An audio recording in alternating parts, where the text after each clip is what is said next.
Hello guys, hi, how are you? I hope all are fine.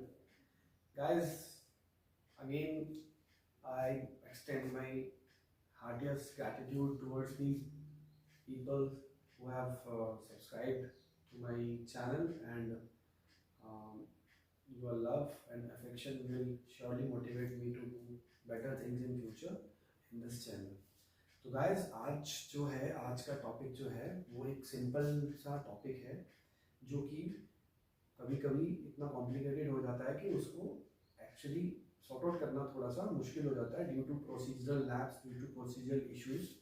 और उस वजह से जो बायर एंड में होते हैं उस वजह से सेलर्स जो होते हैं वो अनसेटिस्फाइड रहते हैं उनकी जो पेमेंट्स होती है उसको लेके। तो ये वीडियो मैंने इसीलिए बनाया है ताकि एटलीस्ट कुछ कुछ क्लैरिटी दो तीन चीज़ों में मैं लाना चाहता हूँ जो हमारे जो जितने भी भाई लोग जेन पे काम कर रहे हैं बायर पार्ट पे। तो दोस्तों आज का जो मेरा टॉपिक है वो मेरा टॉपिक है कि सीआरएसी क्या होता है और पीआरसी क्या होता है। तो दोस्तों शुरू करते हैं। दोस्तों जब भी हम कोई आइटम का ऑर्डर देते हैं किसी वेंडर को, फर्म को, सप्लायर को, तो हम उसको एक डिलीवरी पीरियड देते हैं कि within 15 days, suppose GeM का डिफॉल्ट पीरियड 15 डेज है तो जेम पे उसको 15 डेज में वो आइटम देना होता है। तो अगर वो वेंडर, अगर वो सप्लायर विद इन 50 डेज वो आइटम दे देता है तो उसका एलडी चार्जेस जो कि लिक्विडिटी डैमेजेस बोलते हैं, जिसको पेनल्टी बोलते हैं सेलर के, उनका जो पेमेंट जो डिडक्शन होता है जितना लेट देंगे उनके हिसाब से वो है, हम उसको एलडी बोलते हैं गवर्नमेंट की लैंग्वेज में। तो उसको एलडी चार्ज नहीं होती है।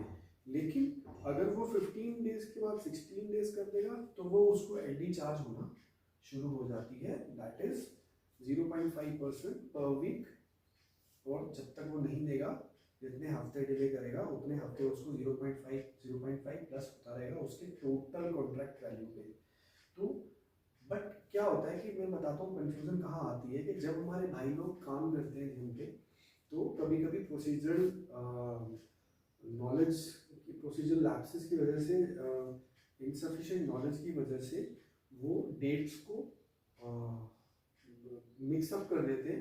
तो वही चीज़ मैं आपको आज क्लियर करता हूँ कि देखिए जब एक आइटम आपके पास इनवॉइस जो है, आपने जेम पे आइटम आ गया, रिसीव कर लिया, और इनवॉइस जो है वो आपने जेम पे आपको इनवॉइस मिल गई उसकी। तो गाइस ये जो इनवॉइस है इसकी डेट से आपको कोई वो लेना देना नहीं होना चाहिए, क्योंकि वो तो जैसे ही कॉन्ट्रैक्ट आता है वेंडर वहाँ से डिस्पैच करते हैं, इनवॉइस चढ़ा देते हैं, कभी कभी तो पहले ही चढ़ा देते हैं। उनको ये लगता है कि हमारी इनवॉइस की डेट अगर पहले की होगी तो एलडी नहीं लगेगी, बट ऐसा नहीं है। सेलर पार्ट में उनको ये कंफ्यूजन रहता है। बट जैसे उसने इनवॉइस चढ़ा दी तो अब आपको आइटम रिसीव हो गया, तो अब आपको उसका पीआरसी करना है। सबसे पहले पीआरसी करना है या सीआरसी करना है वो भी मैं सिचुएशन के हिसाब से बताता हूँ।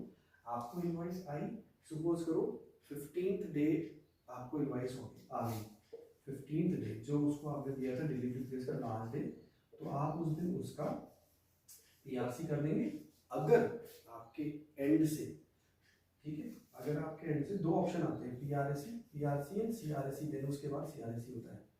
तो पीआरसी प्री रिसिप्ट सर्टिफिकेट, ठीक है, कि आइटम आ गया, रिसीव कर लिया, और सीआरसी कि वो आइटम सही है कि नहीं है, या वो आइटम रिजेक्ट करना है या एक्सेप्ट करना है, ये सीआरसी में हम डिसाइड करते हैं, ये स्टेप सीआरसी में लेते हैं।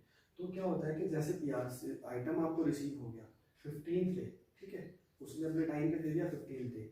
अब क्या होगा, आपको 15th डे ही उस आइटम का पीआरसी करना पड़ेगा, क्योंकि उसने आपको item with in the delivery period दिया। ये इसीलिए पीआरसी कर लीजिए आप, 15th डे में उसका पीआरसी कर लीजिए। उसको जेम पे जाके पीआरसी वाले ऑप्शन में जाके 15th डे जो भी डेट होगी डिलीवरी पीरियड वाली लास्ट डेट, उसको डाल के उसको सेव कर दीजिए।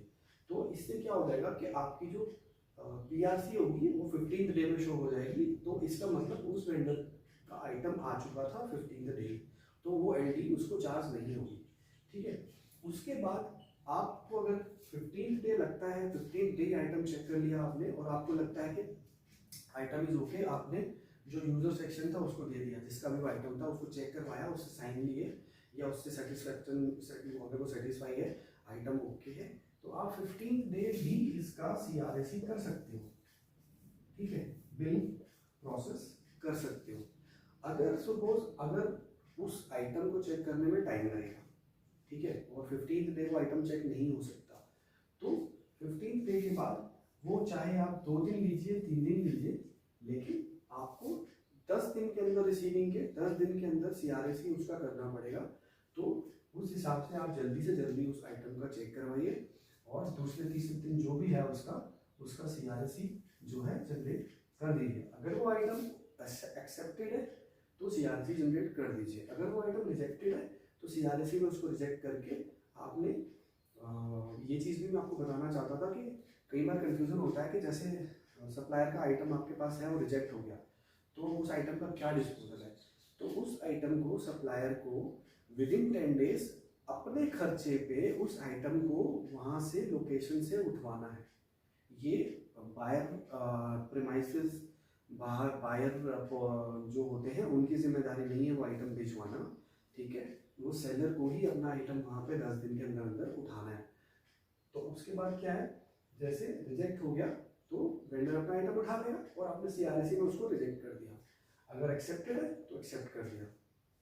तो अगर 15th डे आप CPRC कर देते हो तो उसका LD नहीं लगेगा, चाहे वो 17वें दिन या 18वें दिन आप उसको क्लियर करो, CRAC जनरेट करो, ठीक है।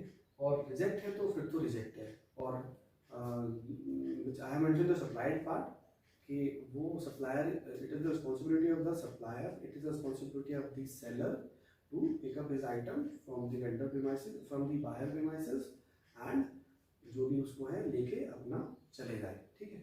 और ये जो कंफ्यूजन है, यही कंफ्यूजन आजकल होती है कि लोग क्या करते हैं कि बायर एंड में 15th डे उसका, अगर उन्होंने गलती से उसका PRC नहीं किया, ठीक है, अगर उन्होंने PRC नहीं किया सो किसी भी रीज़न से, तो अगर वो 16th डे सैटरडे संडे आ गया और 17th डे 18th डे जाके उसको उस आइटम पे उन्होंने एक्शन लेना शुरू किया, तो वो जो 3-4 दिन का एक जो काउंट होता है वो एक हफ्ते का ही काउंट होता है।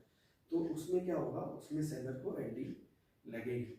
अब प्रॉब्लम कहाँ आती है कि सेलर को बोलता है सर मेरा तो 15th को दिखा रहा था डिलीवरी वहाँ पे जो भी कुरियर से भेजा स्पीड पोस्ट से, तो मेरी LD क्यों लग रही है। और बायर बोलते हैं कि नहीं जी आपका तो 15th को आया था लेकिन हमने तो एक्शन 17, 18 को आइटम चेक किया खोल के। तो यार इसमें ना अगर आप देखा जाए, अगर ethically if you will see the situation, it is the responsibility of the buyer to check the item if it is received on 15th day, because you cannot justify the seller your official problems कि the staff was not available, it was Saturday or Sunday, you cannot justify, otherwise you don't take LD charges from them because it is not their fault. I am not taking anyone's favor, I am just saying कि ये procedure lapses जो होते हैं हमारे buyer and में, इसको ही clarify करने के लिए आज ये मैं क्लास ले रहा हूँ, ताकि जो मेरे बायर हैं, जो हमारे बायर एंड पे काम करते हैं, दे शुड नो कि they are responsible for this, ठीक है। And when it will come to legalities, when it will come to justifications, then the buyer can not justify that he is on the right path and seller was wrong. Buyer cannot justify because on paper the item was delivered on 15th, ठीक है, 15th day within the delivery period. So take care of this. if 15th day आपको receive होता है तो 15th day उसको at least GeM पे PRC कर दीजिए, यूजर को आइटम दिखाते रहिए आप 1-2 दिन में बुला के फोन पे या जो भी है नेक्स्ट डे, बट उसका PRC उसको ऑन पेपर जेम पे जो है वो आप 15th डे ही कर दीजिए। तो ये जो प्रॉब्लम थी गाइस, इससे रिगार्डिंग में आज आपको समझाना चाहता था कि ये PRC और CRAC का मतलब क्या है। CRAC is consignee receipt and acceptance certificate, that consignee ने रिसिप्ट कर लिया था और उसको एक्सेप्ट भी कर लिया, this is acceptance certificate is like accept कर लिया उसको, ठीक है। When it is accepted you can go ahead with generation of CRAC क्रैक on GeM and with invoice and CRAC you can send it to your accounts and get the payment done for seller। तो ये PRC और CRAC का ये जो difference ये है, ठीक है। और एक चीज़ और बतानी थी इसमें कि जेम पे अभी 15 डेज बाय डिफॉल्ट आता है, ठीक है। तो it is up to the buyer to check the category of item, check the feasibility of item in market, and then give the delivery period to the seller. It is not mandatory that you should select the default period of 15 days. You can increase it to 20, you can increase it to 25 days as per your officers, as per your authorities instructions. You can extend the delivery period of own gen. Okay, and one thing more which is very important, कि एक ये भी confusion रहता है कि हम delivery period जो है मैक्सिमम कितना एक्सटेंड कर सकते हैं। तो guys as per GeM guidelines आप you can extend the delivery period from the buyer ID for 180 days, but for more than 180 days you have to take the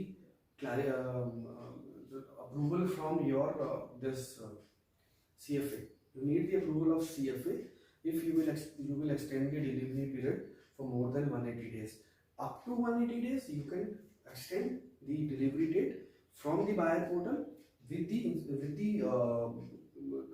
after consulting with buyer, whoever is branch head, whoever is dealing with that fund, you can ask him and you can extend the date, and it is okay, no issues, there is no issue, ठीक है। 180 days तक you can extend the delivery period.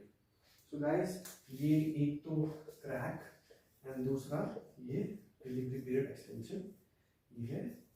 ये दो जो important topic थे basic topic में, जो कि थोड़ा सा कंफ्यूजन चलता है आजकल बायर में। काफ़ी मेरे को क्वारीज भी आती रहती हैं। मैं हर बार ये बोलता हूँ कि मुझे क्वारीज आती है, तो आप लोग सोच रहे होंगे कि यार इस बंदे को कितनी क्वारीज आती है, बट एक्चुअली आती हैं, मतलब कॉल्स आते हैं, लोग अपनी क्लैरिफिकेशन, लोग अपनी क्वारीज डिस्कस करने के लिए, उसके सोल्यूशन के लिए मुझे कॉल करते हैं। बट ये है कि अभी तक ऐसा नहीं हुआ है। I have tried my level best and अभी तक मोस्ट ऑफ द केसेस तो सॉर्ट आउट हो गए हैं, मतलब बात करके, जो भी मुझसे बात करते हैं। तो आई होप कि I should be of more help to the buyers who are doing this purchasing on buyer portal, जो भी मेरी नॉलेज में है, जो भी मेरे व्हाट्सएप पे हैं, जो भी मेरे साथ जुड़े हुए हैं, एंड जो भी नए बंदे हैं उनके लिए मैं बेसिक क्लासेस लेता रहूँगा, उनके लिए भी लेता रहूँगा जो बाहर एंड पे काम कर रहे हैं, क्योंकि उनकी भी कुछ कन्फ्यूजन रहती है। तो दोस्तों, ये अभी हमारा फाइनेंशियल ईयर क्लोज हो रहा है, उस वजह से आपके बिल्स की प्रॉब्लम ना हो, सेलर आपके साथ आके झगड़ा ना करे कि सर मेरी एलडी काट दी, और आप डिलीवरी पीरियड को मार्च के बाद एक्सटेंड करें या ना करें, या मार्च से पहले कितने दिन एक्सटेंड कर सकते हैं। तो वो सारी कन्फ्यूजन को दूर करने के लिए I wanted to take this class, because this is दिखने में इट इज वेरी छोटा सा एक टॉपिक है, but it is the topic which have created chaos in so many units, and many times seller और buyer के बीच में खींचातानी चलती है due to LD and extension of delivery period, which always seller बोलते हैं कि so please extend my delivery period. तो you should know कि how much you can extend your delivery period for seller, so that आपको कल को clarification या justification या किसी के सामने खड़े होकर सॉरी भी करना क्रिएट करना पड़े। दोस्तों, thank you so much. Hope so आप मेरे वीडियोस एंजॉय कर रहे हैं। हाँ, मेरे एक दो वीडियोस बहुत उसमें कम लोगों ने उसको व्यू किया है, तो बट वो अच्छे टॉपिक्स हैं, मतलब वो आपके काम के टॉपिक्स हैं। तो आई वुड रिक्वेस्ट कि जो भी मेरे साथ जुड़े हुए हैं वो वीडियोस को ज़रूर देखें, क्योंकि वो भी इम्पोर्टेंट टॉपिक है, जो कि बेसिक है, वो आपको पता होनी चाहिए चीज़ें।